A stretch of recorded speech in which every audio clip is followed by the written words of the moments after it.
Arrogant teacher humiliates student from a poor family saying, "Proms are not for a maid's daughter like you." But then this happens to him.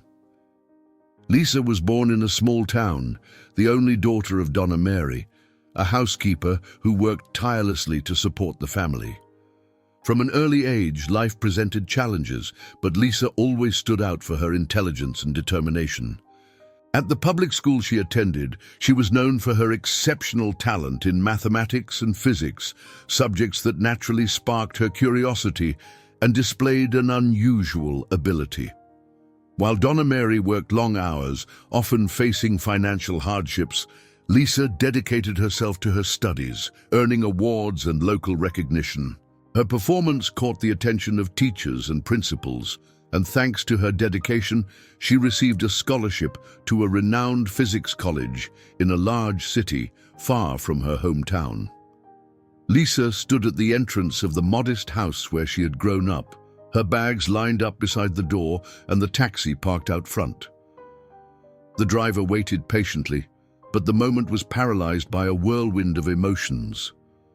Donna Mary, her mother, was standing beside her, her face trying to hide the sadness that the farewell brought. "Is everything ready, my daughter?" Mary asked, her voice thick with emotion. She looked at the bags, then at Lisa, as if she wanted to freeze that moment. "Yes, Mom," Lisa answered, taking a deep breath to hold back the tears that were already threatening to spill. "But is it really the right time for me to go? Maybe I should wait another semester, help more at home." "Not a chance, Lisa," Mary interrupted, raising her hand as if to push the idea away. "This opportunity won't wait for you. This scholarship is a gift, and you worked hard to deserve it. Go, my daughter. I'll manage here." Lisa looked at her mother, her eyes filled with tears. "But what about you? You'll have to work even harder. It will be so difficult.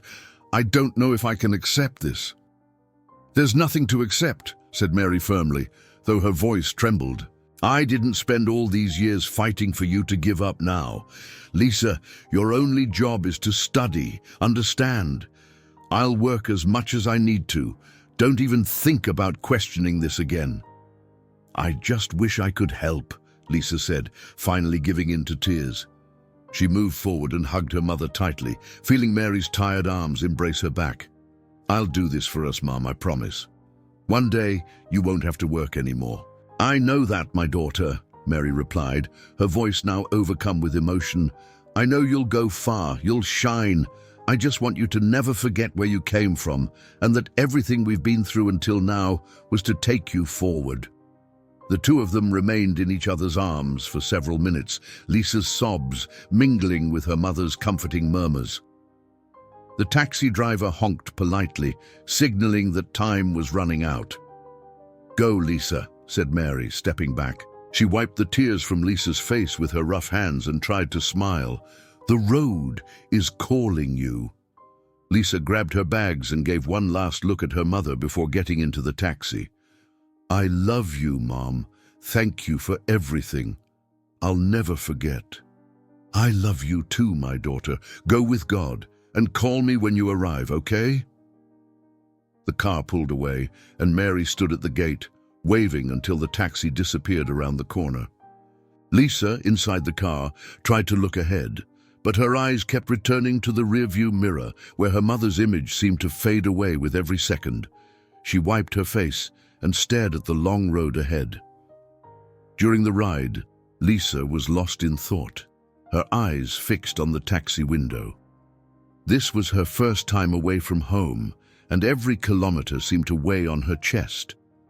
She thought about what the big city would be like, with its busy streets and hurried people. Would she get used to it? However, one thought persisted, making the silence even more intense: her mother. Lisa knew Mary would have to work even harder to support her. The scholarship only covered academic expenses, and with the full-time course, Lisa couldn't work to help.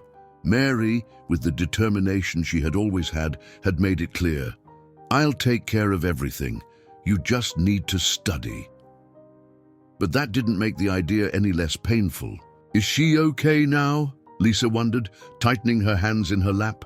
The image of her mother standing at the gate, waving, wouldn't leave her mind. She said it's all worth it, but what if it's too much? What if she wears herself out?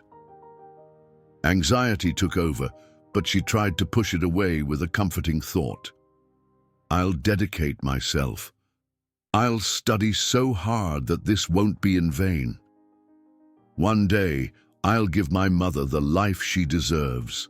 When the taxi stopped in front of the dormitory, Lisa took a deep breath, letting the sounds of the cars and unfamiliar voices of the big city bring her back to the present.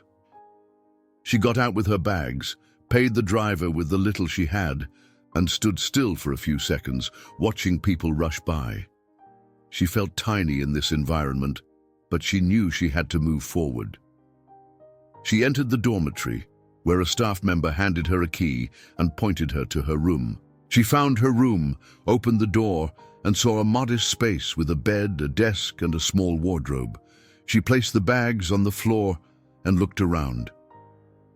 "This will be my home for now," she said quietly, trying to convince herself. After organizing a few clothes and personal items, Lisa lay down on the bed and stared at the ceiling. The silence in the room seemed to amplify the voices in her mind. She thought about her mother, what she had left behind, and what lay ahead. "It's a new beginning," she whispered to herself before falling asleep. The next morning, she woke up early and prepared for the first day. After having a simple breakfast with what she had brought from home, she went to the auditorium for the freshman presentation. When she entered, she felt out of place again. The room was full of students from all over, talking and laughing as if they already knew each other. Lisa sat in a corner and observed. The principal and other professors took the stage to welcome the students, talked about the expectations for the course and the pride in shaping future scientists. Although the speech was inspiring, Lisa couldn't relax. When the presentation ended, she followed the crowd of students to her first class. The room was already half full, and Lisa chose a discreet seat at the back. Soon after, the door was slammed open, and an older man entered with firm steps. His expression was serious, almost threatening, and the silence in the room was instant. He slammed his hand on the desk at the front, making a sharp sound that echoed in the room. "Silence," he said in a deep, authoritative voice as he walked to the center of the room with slow, deliberate steps. He looked around, observing each student as if he wanted to memorize their faces. The room fell silent. Everyone stopped what they were doing and remained alert, unsure of what to expect from this stern-looking man. "My name is Daniel," he began slowly, his tone heavy in the air. "I will be your professor in this course. Let me make something clear from the beginning. I am here to teach and to make sure that those who pass through me learn. My job is not to make your lives easier, nor to hold your hands. My method is simple: discipline and rigor." He paused for a moment, crossing his arms and staring at the students with cold eyes. Some fidgeted in their chairs, while others kept their gaze fixed, tense. "I am straightforward, and I have no patience for excuses or lack of commitment. If you are late, miss deadlines, or turn in poorly done work, that's your problem, not mine. Each of you will be treated as an adult and responsible for your own choices." He started walking around the room again, his footsteps echoing on the floor. "Understand something. I am not your enemy, but I'm also not here to be your friend. I'm not a babysitter, confidant, or emotional mentor. I'm a professor, and as a professor, I expect dedication and respect. If you don't want to learn or think you can't handle this level of seriousness, you can leave now." He calmly pointed to the door, but no one moved. The silence was so complete that you could hear the restrained breaths of some students. "Good," he continued after a pause that seemed to last an eternity. "Now that we're clear, I want to get to know you. Each of you will have a chance to introduce yourselves. I want to know who you are, where you're from, and why you're here. You don't need to impress anyone, but be honest. Let's begin." The students began introducing themselves one by one, hesitant at first, but gradually gaining confidence as others spoke. Some mentioned their hometowns, others talked about their passion for physics and science. Daniel listened in silence, rarely showing any reaction. When it was Lisa's turn, she felt her heart race. She stood up slowly, feeling all eyes on her. She took a deep breath and spoke with a firm voice, despite the nervousness. "My name is Lisa," she said, looking directly at the professor. "I'm from a small town in the countryside. I got a scholarship to be here, and I'm the daughter of a housekeeper. My mother worked so hard for me to have this opportunity, and I'm very proud of her." The room fell silent for a moment. Some students smiled at her, clearly moved by her words, and even nodded in approval. However, when Lisa looked at Professor Daniel, she saw something entirely different. His gaze was full of disdain, and he had his arms crossed as if distancing himself from what she had just said. "Next," he said without any comment, looking directly at the next student as if Lisa hadn't said anything important. She sat down slowly, her face burning with embarrassment and discomfort. She tried to convince herself that the professor's reaction wasn't personal, but the way he had looked at her wouldn't leave her mind. The introductions continued for some time until everyone had spoken. Daniel then returned to the center of the room and began speaking again in the same calm, cold tone. "Now that I know who you are, let me explain how this course will be conducted," he said. "There will be required readings, weekly exercises, and assignments. I do not tolerate tardiness, and any excuse will be treated as a lack of commitment. Be punctual, submit your work on time, and come prepared for each class. Otherwise, don't expect any consideration from me." He paused, looking at the students as if expecting some kind of objection. No one said anything. "Understood?"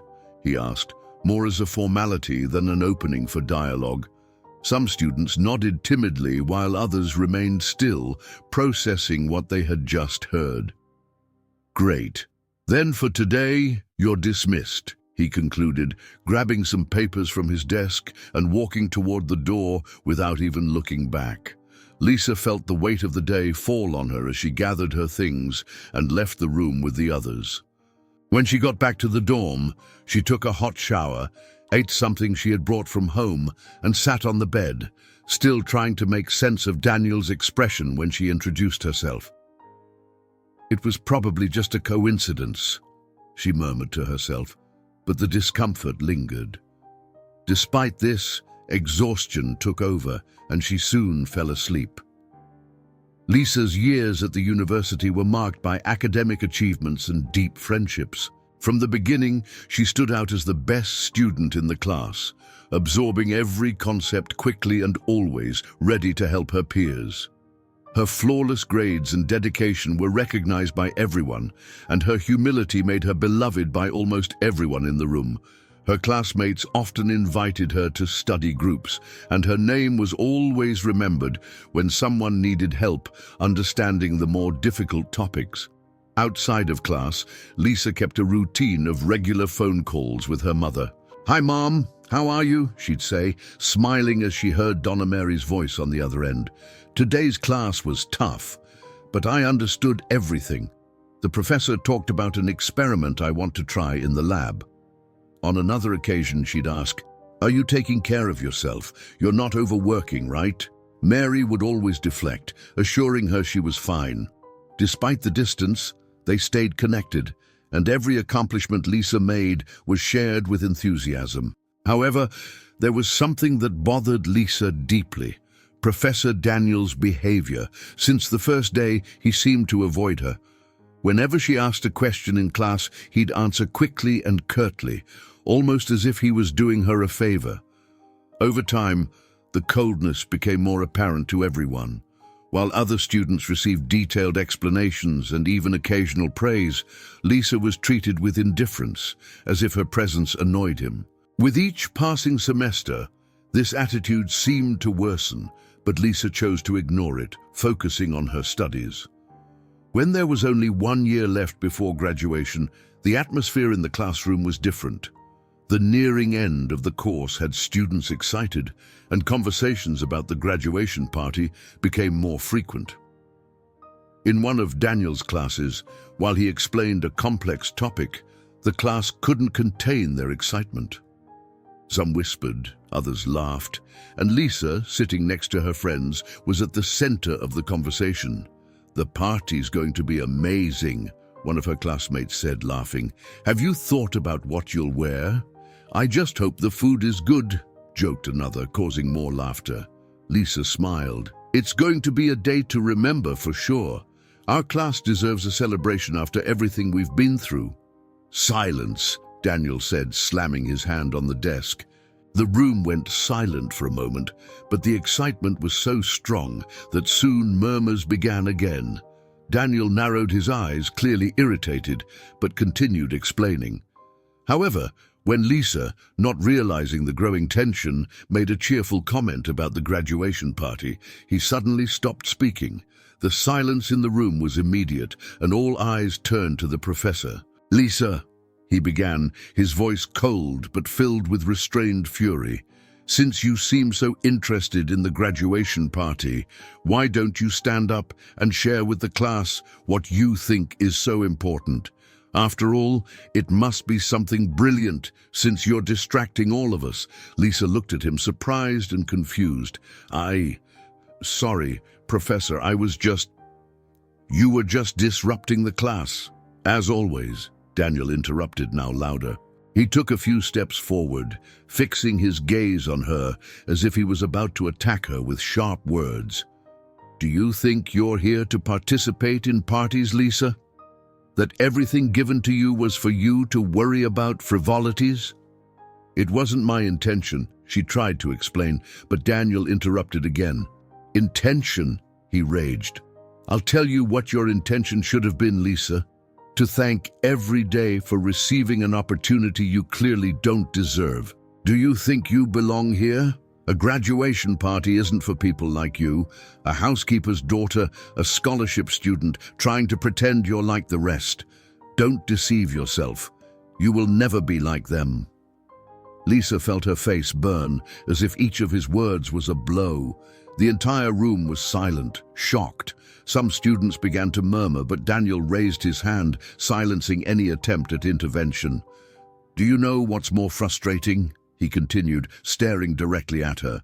"It's seeing people like you delude yourselves, thinking you can achieve something beyond your reach. All this idea that you'll be part of something bigger, it's a lie, a joke. You should be content with what you have and not disturb those who truly belong in this place."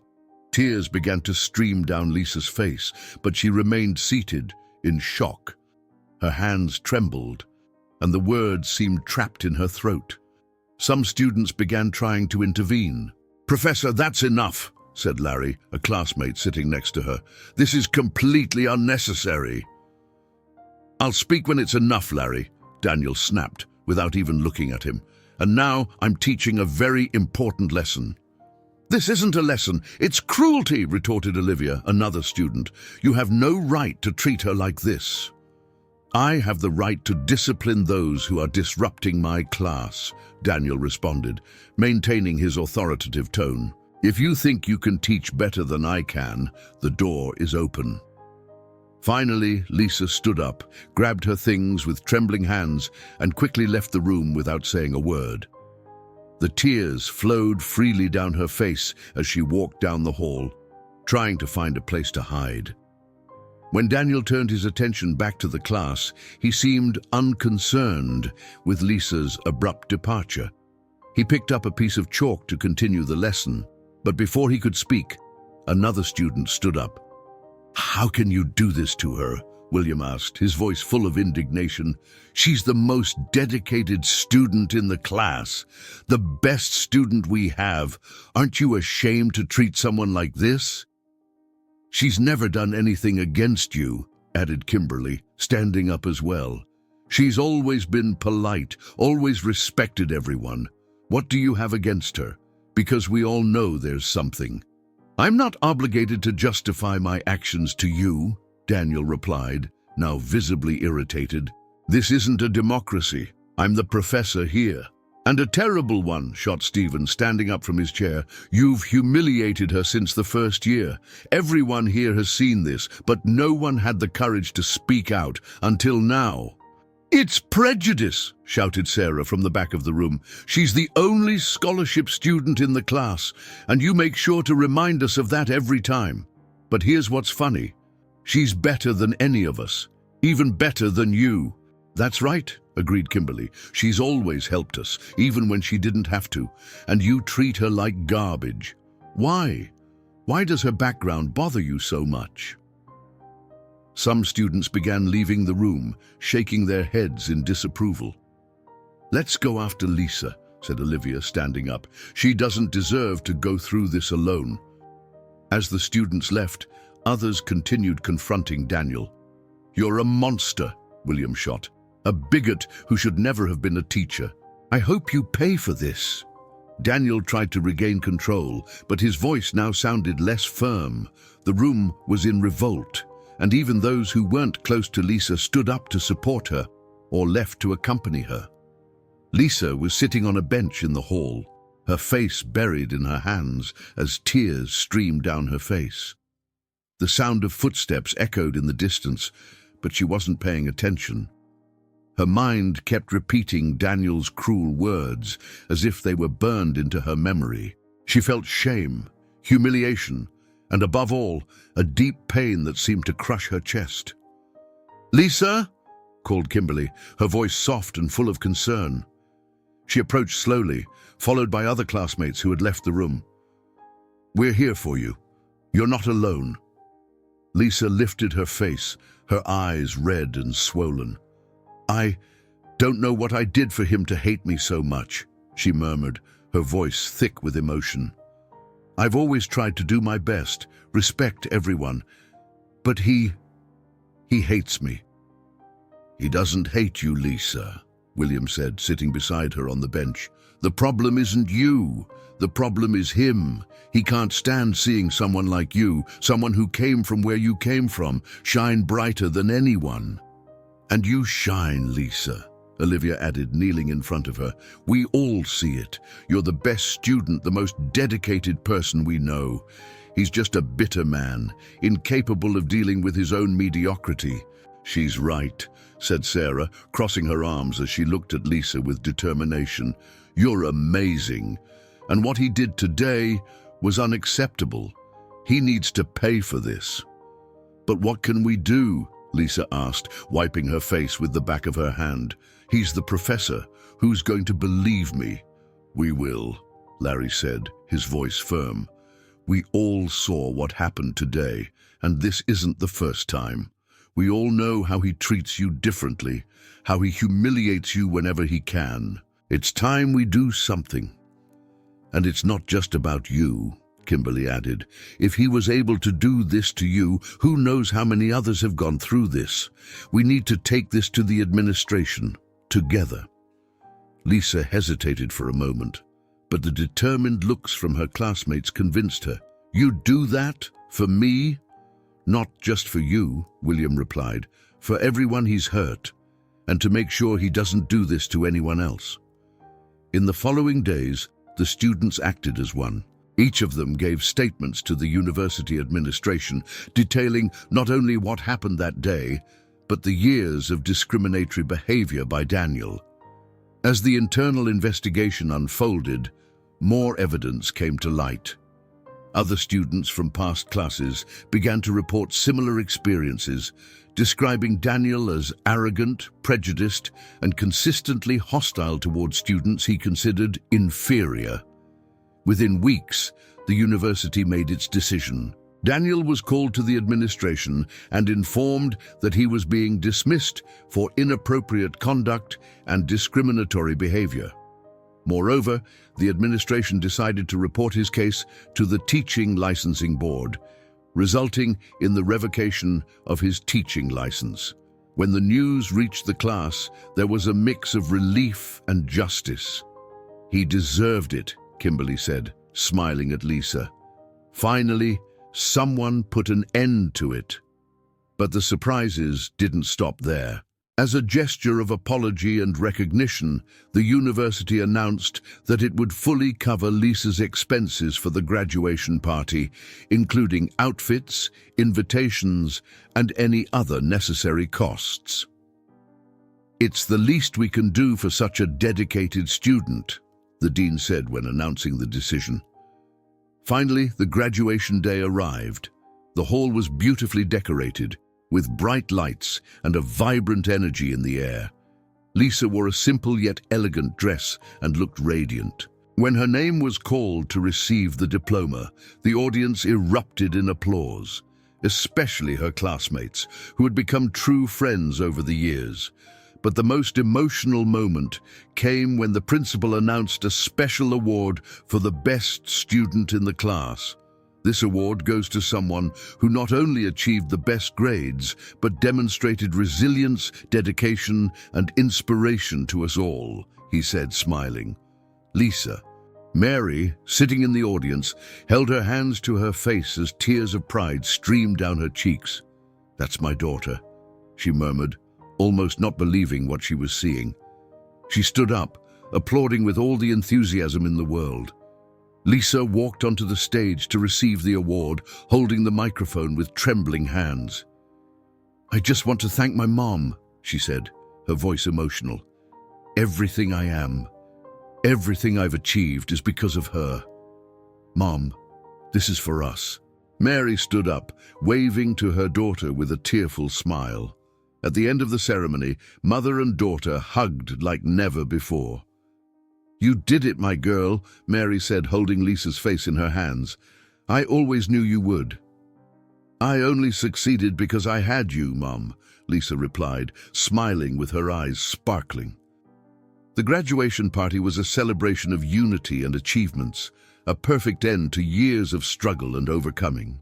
And that night, as she danced with her classmates and shared stories, Lisa knew that this was just the beginning of a new journey. A journey where she and Mary could finally reap the rewards of so many sacrifices.